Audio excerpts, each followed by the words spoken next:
He doesn't know me, don't forget. I've not crashed in weeks.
Thing moves around, the suspension just absorbs stuff that you couldn't even walk on. You hit stuff at 100 miles an hour and you think you're going to smash your head off the dashboard and it just goes, sucks up the bump.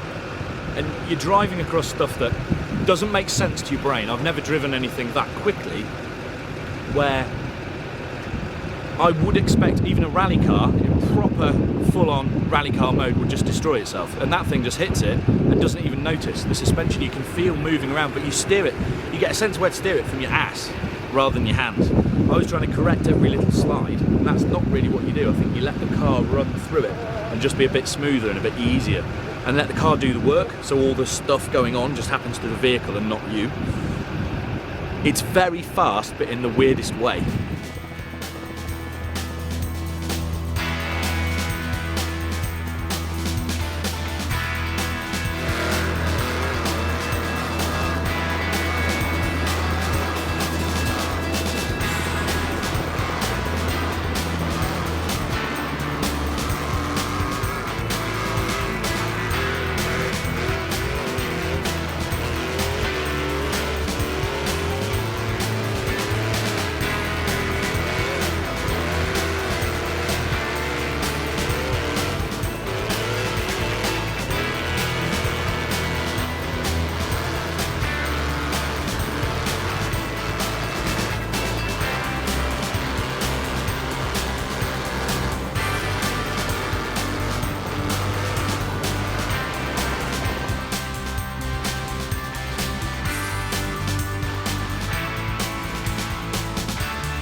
Okay, our day's nearly done, it's nearly dark. I've just been out with BJ, with him driving, and he was doing what he calls shredding, and I got a bit scared. He was going 40, 50 miles an hour faster than I was, using the car a lot more, and he's so relaxed. It's like I'm trying to drive the car and being all tense and trying to correct it every time it slides, and he's just sat there going, yep, okay, yep. He's just relaxed, he's like chilling out. No wonder he can do it for longer. I was knackered after 10 minutes. He's absolutely on it, totally relaxed. And when he took me out, it's like nothing else I've ever been in. All the race cars I've been in have been scary in a completely different way. This was just doing things it shouldn't have been able to do. So it's hitting bumps the size of a sofa and just going straight over the top of them. It's not just one, it's hundreds. And I feel a little bit sick now.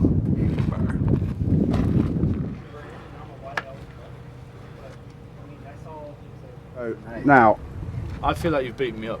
a lot of that is probably psychological wear and tear, because your brain is telling your body there's no possible way we can be going through that at the speed that we're going through it. Are you saying you beat my brain up?